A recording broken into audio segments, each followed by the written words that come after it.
오늘 특허 심판 제도의 개선이라는 제목으로 지금 논의되고 있는 사항 그리고 앞으로 논의될 사항에 대해서 간단히 요약 보고 드리겠습니다. 특허 심판 제도의 개선이라는 제목인데 만약 이 제목을 가지고 1년 전에 이 제목이 이슈가 되는지 물으면 그렇게 많이 이슈는 되지 않았을 것 같아요. 근데 올해는 왜 이게 중요해지느냐 하면은 이제 특허청에서 기존의 심결 취소 소송의 심리 범위와 관련해서 무제한서를 이제 법원에서 이런 무제한서를 취해왔는데 특허청장님께서 어디서 들으셨는지 갑자기 무제한서를 해야 된다 해서 강하게 추진을 하면서 이제 특허청이 무제한서로 변경해야 된다고 막 주장을 하니까 법원 측에서는 기존의 무제한설이 맞다 하고 방침을 세웠고 그러고 나서 이제 서로 공방을 펼치는 식으로 그렇게 되었습니다. 지금의 공방은 좀 그런 것 같아요. 제가 보기에는 이제 학자의 입장에서 볼 때는 특허청도 입장이 정해졌고 법원도 입장이 정해졌어. 그냥 논의되고 연구되는 내용과 상관없이 그냥 자기들 편한 소리만 하는 것 같아요. 근데 사실은 이제 그런 게 아니고 연구를 해가면서 우리 입장에서 약한 점이 무엇인지 상대방 입장에서 강한 점이 무엇인지 동의할 것은 동의하고 뭐 이렇게 이야기를 해야 되는데 지금은 그런 것 같아요. 특허청에서 이야기하는 5가지가 있으면은 그중에서 맞는 게 한두 가지 있고 또 뭐 3개 정도는 틀리고 이렇게 말해야 되는데 법원에서 하는 거는 법원에서 하는 것도 참 그래요. 판사들 집단인 법원에서 특허청에서 말하는 거는 다 틀렸다는 거예요. 하나도 안 맞아. 뭐 이런 식으로 이야기하는 그런 굉장히 좀 거친 공방이 이제 저기 뭐 오고 가고 있고 그 와중에 이제 법원 측에서는 무제한서를 지키기 위해서 방어를 해야 된다는 그런 입장에서 나아가서 이제 공격이 최선의 방어다 해서 특허 제도라든지 특허청에 대해서 공격을 합니다. 공격을 하면서 이런 것도 잘못된 것도 있지 않느냐 하면서 전선을 확대해가는 그런 양상이라고 그렇게 생각이 되고요. 이제 가장 중요한 이제 뭐 전쟁이 시작된 심리범위 무제한설에 대해서 대법원은 이렇게 이야기를 하고 있습니다. 첫 번째, 두 번째, 세 번째 줄에서 이유를 이야기를 하고 그런 이유 때문에 이제 네 번째 줄에서는 새로운 증거를 제출할 수 있다 하고 이제 결론을 이야기하는데 결국 네 번째, 다섯 번째, 여섯 번째 줄에서 결론을 이야기하기 위해서 첫 번째, 두 번째, 세 번째 줄을 이유로 제시했는데 그 이유를 보니까 심판이 행정 절차라는 점, 뭐 심결이 행정 처분이라는 점, 심결 취소 소송이 항고 소송이라는 점 등 이런 거는 뭐 말 하나만한 상식적인 것이고 그래서 왜 해서 그건 쟁점과 관련도 없는 사항에 불과하고 소송물이 심결의 실체적 위법 여부라는 이런 부분의 표현은 심리 범위 제한설의 근거가 될 수는 있어도 범위 무제한설의 근거는 될 수가 없는데도 이걸 근거로 이야기를 하고 있고 실제로 소송물의 심결의 실체적 위법 여부라는 이 점은 일본에서는 심리 범위 제한설의 근거로 채택이 된 근거입니다. 그걸 이제 우리나라에서는 아무 설명 없이 그렇다고 하면서 이렇게 하는 그런 것이 하고 있습니다. 그리고 특허청에서 이제 심리 범위 제한설의 논거로 내세운 것이 불확실성을 증가 및 분쟁이 장기화된다. 기존의 무제한설로는 자꾸 이제 뭐 분쟁이 도돌이 돼서 반복된다. 뭐 그런 이야기. 그리고 미국, 일본, 중국, 유럽 등 주요국에서 효율성과 신속성을 위해서 특허 심판원에서 모든 무효 증거를 제출하도록 강제하는 그런 제도를 두고 있다. 그리고 입법 취지도 특허 심판원, 특허법원, 대법원 체계를 도입한 1998년 법 개정의 입법 취지에 하면은 특허 심판원이 그런 일정한 역할을 인정해야 한다. 뭐 이런 이야기를 하고 있고요. 법원 측에서는 소송 경제, 일본에서의 반성론, 미국 제도에 대한 잘못된 인식, 뭐 정정 심판과 무제한설은 별개 이런 이유를 해서 법원 측에서는 심리범위 무제한설이 타당하다 그렇게 이야기를 하고 있는데 그걸 하나하나씩 보면은 소송 경제라는 면에서 어떤 게 더 특허청도 자기 주장이 소송 경제에 유리하다고 그러고 법원 측도 유리하다고 그러는데 사실 어떤 게 더 진짜 유리한지에 대해서는 좀 실증적인 자료로 좀 연구해 볼 필요가 있고, 머릿속으로는 다 뭐 예상은 하지만은 이렇게 운영하는 나라들이 있으니까 각 나라들의 사례들을 조사하면 좀 비교가 될 수 있을 것이다, 그렇게 생각했고요. 법원 측은 일본에서 반성이 있다고 그러는데, 일본은 40년 전인 1976년에 전원법정 판결을 통해서 심리 제한서를 선택했는데, 그 법률은 40년이나 경과된 공고한 제도라고 볼 수도 있는데, 그걸 40년이 된 낡은 것으로 보고, 일본에서도 반성론이 지배적이라고 주장을 하고 있는데, 지배적이라면은 좀 지배적인 근거를 대야 되는데, 그냥 한두 학자 정도가 소수설로 이야기하고 있는 그걸 하면서 뭐 전언에 불과한 이야기를 하면서 일본에서의 반성론이 있다고 그렇게 하는데, 책에 보면은 중립적인 관찰자가 쓴 책에 보면은 이미 통설적 견해를 형성하고 있다, 심리범위 제한설, 이런 이야기를 하고 있고, 그 통설적 견해가 1976년 전원법정 판결에 의해서 종지부를 찍었다, 이렇게 이제 교과서에서는 설명을 하고 있는데, 어느 한 학자가 일부 견해로서 그렇게 이야기한 이런 걸 가지고 침소봉대해서 이야기를 하고 있는 그런 게 있는 것 같고요. 그리고 미국 제도에 대해서 잘못된 인식이고, 뭐 법원 측은 CAFC는 법률심이고 우리 특허법원은 사실심이라고 했는데, CAFC가 법률심이라고 단정하는 것도 조금 잘못된 의미가 있다, 그런 이야기를 하고요. 정정심판과 무제한설은 별개라고 법원 측은 주장하는데, 이 무제한설로 인해서 정정심판이나 정정이 얼마든지 가능함으로 인해서 이 두 개는 굉장히 불가분의 관계를 가지고 있는데, 그렇게 별개라고 이야기하기는 어렵다, 그런 이야기를 지적할 수 있고요. 또 이제 앞으로 이 특허청에서는 심리범위 제한설만을 통과시키고 싶겠지만은, 법원 측에서 이 전선을 확대하고 여러 가지 다른 논의도 막 같이 공격을 함으로 인해서 앞으로 특허 제도 개선이라는 전반의 큰 키워드를 가지고 논의를 하게 될 것인데, 그것에 관해서 이제 앞으로 추가적으로 연구될 부분이 있다 해서 이제 제가 이제 추가 연구될 쟁점을 한 10개 정도를 쭉 뽑아 봤습니다.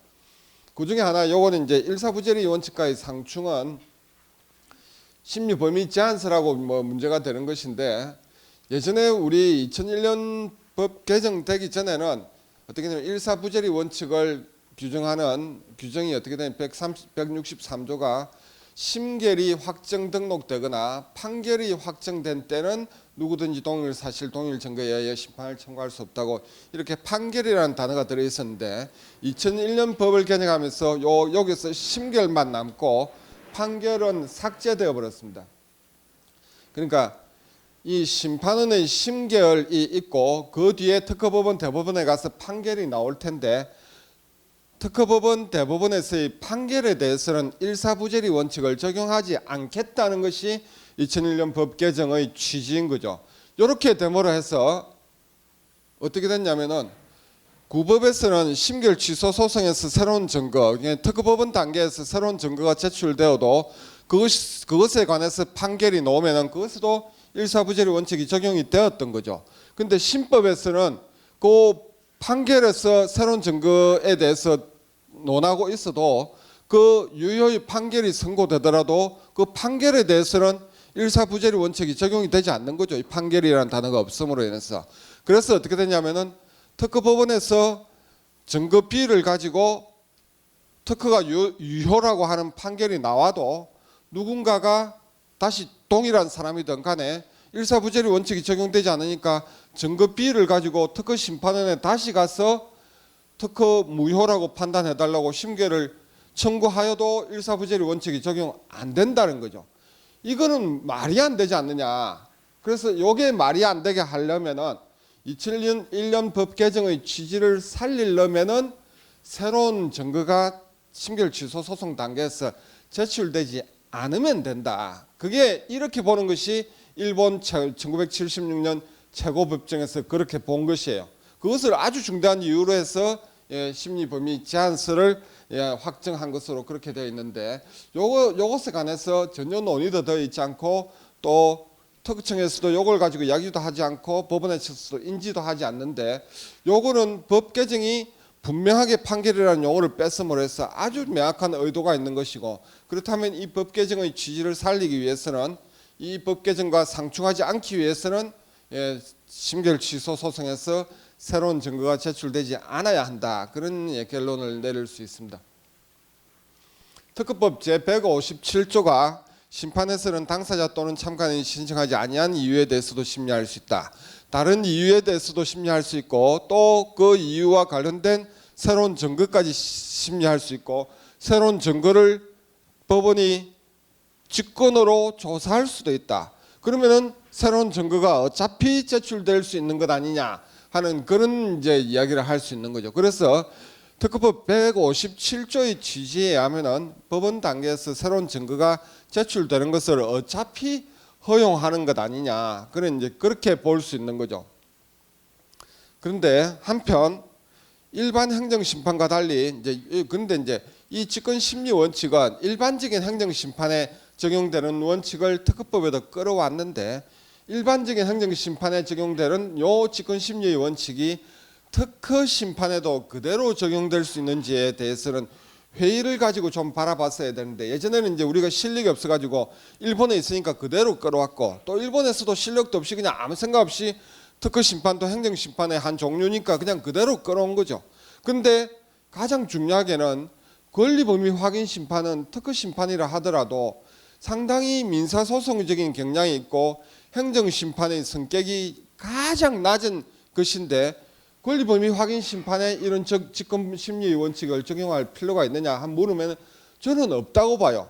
그리고 나아가서 무효 심판도 양당사자 사이의 심판이어서 일반 행정 심판은 행정청과 민원인의 두 다툼을 하는 그런 걸 상정을 두는 것이 행정 심판인데, 무효 심판도 양당사자 사이의 다툼이어서 일반 행정 심판의 성격이 아주 약한 저런 측면이 있어서, 그래서 결론적으로는 권리범위 확인 심판, 무효 심판에 직권 심리 원칙을 적용할 필요가 있는지에 대해서 근본적으로 다시 한번 생각해 볼 필요가 있고, 그렇다면은 특허법 157조를 개정하거나 아예 삭제할 필요도 있다. 그렇다면 이제 그렇게 만약에 삭제되면은 법원 측에서 이제 요것을 근거로 해서 심리범위 제한서를 주장하는 근거도 없어질 것이다. 그렇게까지 연결될 수 있다고 생각합니다.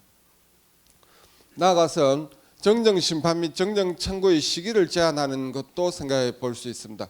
향후 심리범위 제한설이 도입되는 경우 그에 상응하게 특허 정정의 시기도 제한할 수 있다. 그 시기를 언제까지 제한해야 하는지에 대해서 검토가 필요한데, 기왕 심리범위 제한설이 도입된다면은 특허 무효 심판에서도 새로운 증거가 심판 절차 초기에만 제출되도록, 지금은 특허 무효 심판 언제든지 제출할 수 있고 나아가서 특허 법원에 가서도 제출될 수 있는데, 특허 법원에서 새로운 증거가 제출될 수 없도록 제한할 뿐만 아니라 특허 무효 심판에서도 전반부에서만 제출할 수 있도록 더욱더 정정 시기라든지 증거 제출이라든지 시기를 더 제출해서 그 사안이 소송물이 가급적 빨리 확정될 수 있도록 그렇게 제도를 설계할 필요가 있다, 그렇게 생각해 봤고요. 법원 측에서는 심리범위 제한서를 운용하면은 그 제한서는 위헌이다, 그렇게 이야기를 하고 있고, 그 근거로서 헌법재판소의 1995년 결정을 이야기를 하고 있는데, 그 결정에 대해서 뭐 이야기를 해서 저는 개인적으로는 위헌이 아니라고 생각하지만, 제가 헌법학자도 아니고 또 이것에 대해서 그렇게 깊이 있게 고민을 안 해서 제가 뭐 확정적으로 결론을 낼 수도 없고, 또 최근에 미국에서 두 건의 사건에서 미국의 무효 심판 제도가 사법권을 침해해서 위헌이라는 주장이 제기된 바가 있는데, 그런 주장도 전혀 허무맹랑한 것이 아닐 수 있다. 그렇다면은 이런 위헌 주장, 미국에서의 위헌 주장, 우리나라에서의 위헌 주장에 대해서도 좀 더 심도 깊게 연구할 필요가 있을 것이다.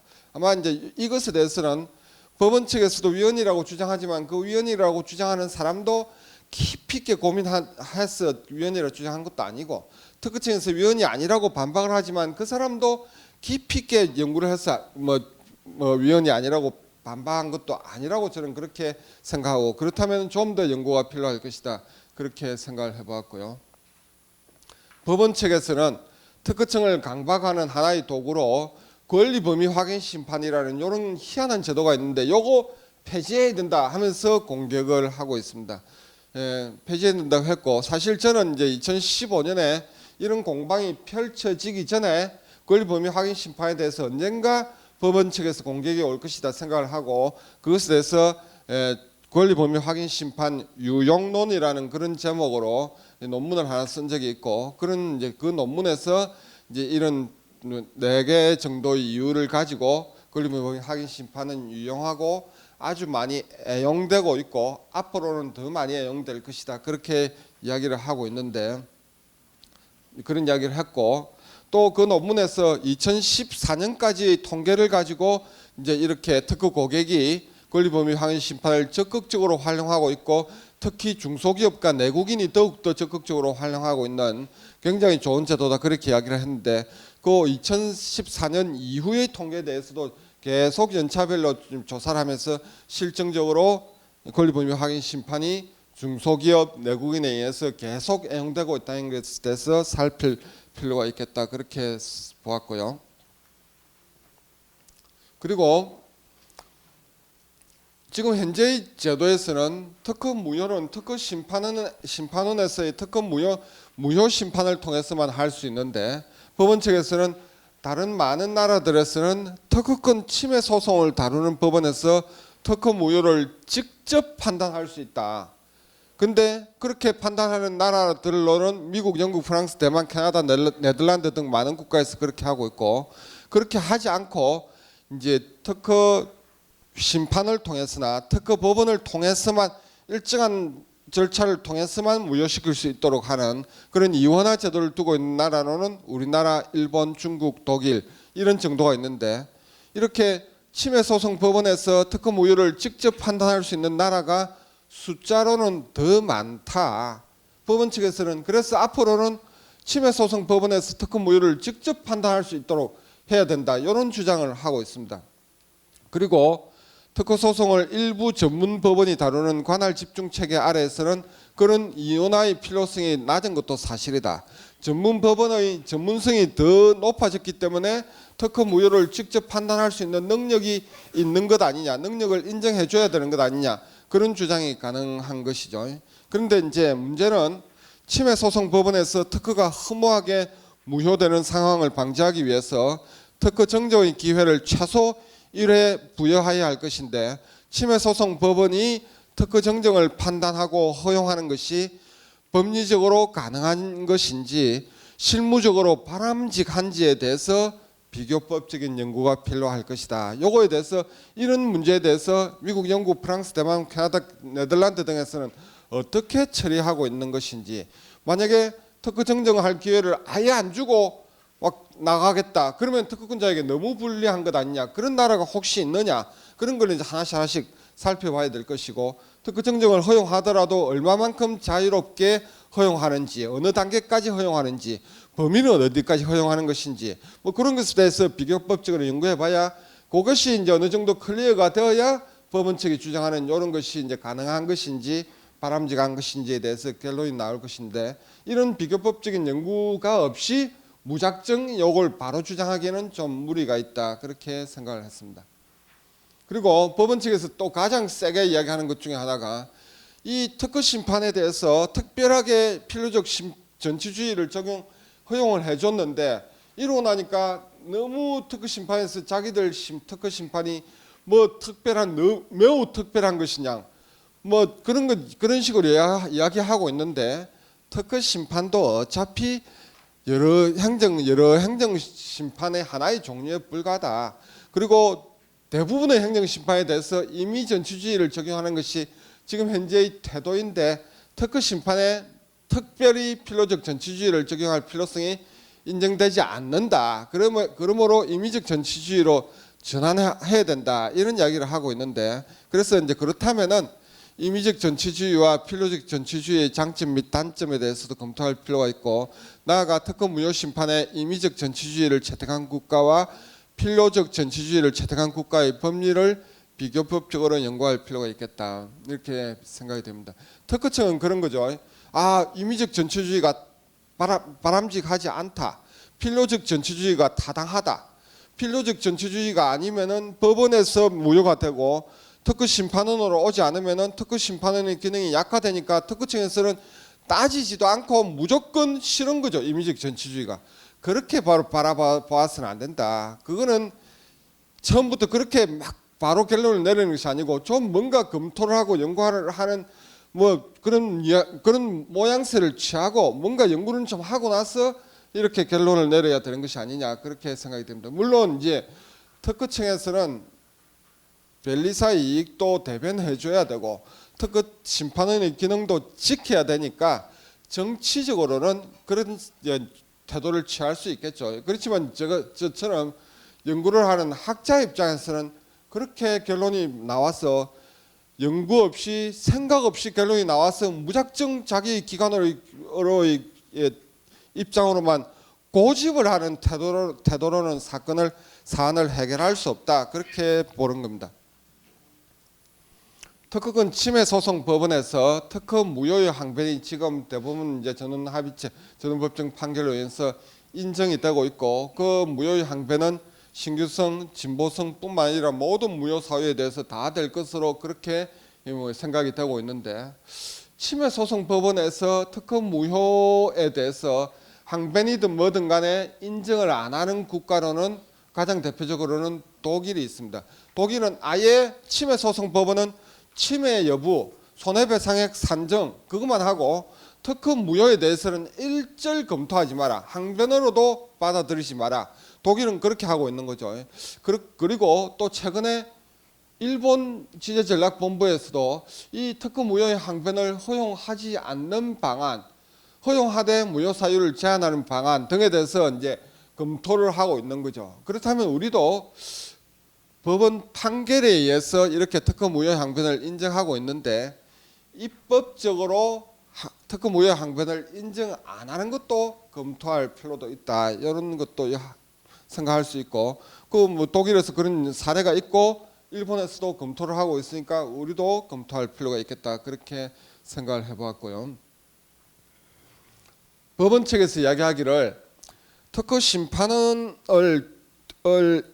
심판원이 준사법적 기능을 수행한다고 그렇게 자꾸 특허청에서는 주장을 하는데 준사법적 기능을 수행하기 위해서는 그런 기능을 수행하는 심판관이 전문성, 독립성을 갖춰야 되는데 비교해서 법관의 전문성, 독립성과 비교해서 특허 심판원 심판관의 전문성, 독립성이 너무나 낮다. 전문성은 떼고 독립성만으로 한번 보자. 전문성도 인정 못 해주겠지만 독립성만으로 보자. 할 때 특허 심판원의 인사권 그리고 인사에 대한 지휘권, 인사권 뭐 여러 가지가 특허청장 밑에 너무 종속되어 있다. 그리고 특허 심판관이 어느 날 이쪽으로 행정부서에 와서 과장, 국장을 하다가 또다시 심판관 왔다 갔다 하고 언제든지 청장이 불러서 내 마음대로 뭐 갈아 끼울 수 있는 인사를 뭐 언제든지 바꿀 수 있는 이런 체계로 되어 있으니까 이런 심판관이 어떻게 준사법적 기능을 수행한다고 하느냐 하고 법원 측에서 지적을 하는 거죠. 그리고 그 지적은 상당 부분 맞는 거죠. 그렇다면은 앞으로 특허 심판원의 독립기관화 및 심판관의 전문성 및 독립성을 제고하기 위한 그런 노력을 할 필요도 있다. 사실 특허 심판원과 심판관은 약간 독립적인 그런 기능과 특허청장 밑의 종속적인 기능을 그렇게 양면성을 가지고 있는데 약간 그것을 분명하게 해서 특허청장과는 떨어뜨려야 되고 행정적으로는 심판원장의 지휘를 받더라도 심판 업무에 대해서는 특허청장 심판원장과 전혀 별개의 것임을 분명하게 해야 되고 게다가 임기도 어느 정도 보장이 돼야 되고 또 게다가 선발을 할 때도 막 도덕 회전문식으로 행정 공무원으로서의 기능과 심판관으로서의 기능을 돌아가면서 막 반복해서 하는 이런 식으로는 안 돼야 된다. 그래서 거기에 대해서 특허 심판원이 좀 더 특단의 조치를 취해서 그런 법원 측의 타당한 지적에 대해서는 변신의 노력을 해야 된다. 그렇게 생각이 되고요. 그리고 법원 측은 특허 무효 심판에서의 인용률이 지나치게 높은 점을 현행 심사제도 및 심판제도의 문제점으로 지적을 하고 있습니다. 특허 무효율이 지나치게 높은 점은 특허청 및 특허심판원이 향후 해결해야 할 가장 중요한 문제라고 생각합니다. 사실 저는 특허 무효율 요 하나만 낮추는 것만 해도 너무나 어렵다고 생각하고, 요게 특허청 특허심판원의 가장 넘버원 이제 뭐 쟁점이 되어야 된다고 생각합니다. 이 해결하기 어려운 난제에 대해서 관해서 전반적인 논의가 필요하고, 참고로 미국 특허청은 심사 품질 제고를 위한 전반적인 논의를 진행 중이죠. 근데 이제 미국 특허청 같은 경우에는 특허청장이 이런 심사 품질 제고가 너무나 어렵다는 문제, 그리고 전반적으로 논의를 해야 된다는 것에 대해서 잘 알고 있는데 우리 특허청의 특허청장은 이런 정도의 수준이 안 되는 거죠. 그러니까 심판 이것을 풀기 위한 이것이 어려운 난제라는 것, 전반적인 논의가 필요한 것에 대해서 이해도 못하고 있고, 이걸 해서 해결이 가능한 건지 어떤 식으로 해결해야 되는지 비전도 없고, 그러니까 우리는 그냥 계속 지나가는 거죠. 참고로 미국 특허청의 현재의 특허청장이 한 3년 전에 우리나라에 와서 우리나라에서 뭐 큰 세미나를 할 때 그 특허청장이 되기 전에 특허청장 대리 업무를 하고 있을 때 그 우리나라에 와서 세미나에 와서 그 청장이 미국 특허청에서 가장 중요한 업무가 3가지가 있는데 그 3가지가 심사 품질 제고라고 이야기를 하고, 그다음 두 번째로는 심사 품질 제고라고 이야기를 하고, 세 번째도 심사 품질 제고라고 그렇게 이야기를 했거든요. 그러니까 그 사람은 이제 아는 거지.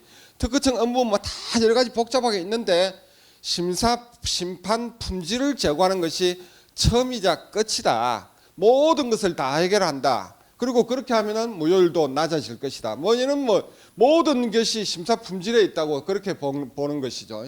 근데 뭐 그런 사람이 현재의 특허청장을 하고 있으니까 이런 것이 가능한데, 우리는 언제 이런 것이 가능할지 참 어려운 문제라고 생각합니다. 특허권 침해 소송 항소심에서의 새로운 증거를 제안하는 것에 대해서도 연구를 해볼 필요가 있습니다. 지금 심결 취소 소송에서의 심리 범위 제한서를 이야기를 먼저 했었는데, 그와 관련해서 침해 소송에서 새로운 증거의 제출을 제한하는 제도에도 검토할 필요가 있다. 참고로 독일에서는 독일의 특허권 침해 소송에서 지방법원 판결 후 고등법원에서는 특별한 경우를 제외하고는 새로운 사실 및 증거의 제출을 전혀 인정하지 않습니다.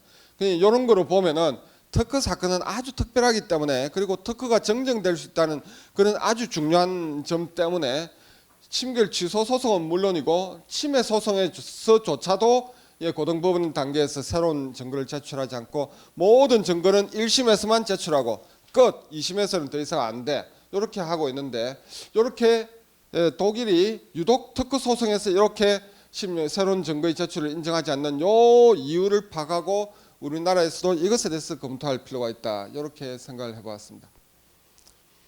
결론적으로 대법원은 특허 심판에 대한 심결 취소 소송에서 심리범위 무제한설을 적용해 왔는데, 그 무제한설에 대해서 특허청은 동설이 소송 경제에 반한다는 점, 국제적 동향에 반한다는 점, 특허 심판원 제도 도입의 입법 취지에 반한다는 점 등을 근거로 제한설이 타당하다고 주장을 하고, 저는 그와 관련해서 특허청의 주장을 지지하면서 추가적으로 무제한설이 필요적 심판 전치주의에 반한다는 점, 일사부재리 원칙에 관한 법 개정의 내용과 충돌된다는 점 등을 추가적인 이유로 제시했고, 특허청의 심리범위 제한설의 주장에 대응해서 법원 측은 권리범위 확인 심판 폐지, 임의적 심판 전치주의 적용, 특허권 침해 소송 법원에서의 특허 무효 판단 등의 추가적인 쟁점을 제시하고 있고, 법원 측의 그러한 제시는 전선을 확대해서 논의 초점을 흐리게 하는 전략인 것으로 생각이 되고, 다른 한편으로는 그러한 쟁점에 대한 논의 또는 검토는 법원 측의 공격에 대응하기 위해서뿐만 아니라 특허 제도의 개선을 위해서도 필요한 측면이 있다.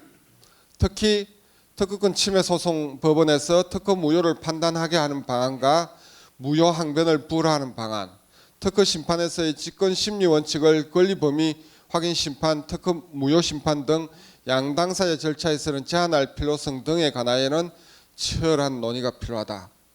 무엇보다도 중요한 것은 특허 심판원의 전문성 및 독립성을 제고하는 것이고, 향후 특허청 및 특허 심판원의 관련 노력을 기대한다. 이렇게 결론을 내고 싶습니다. 감사합니다.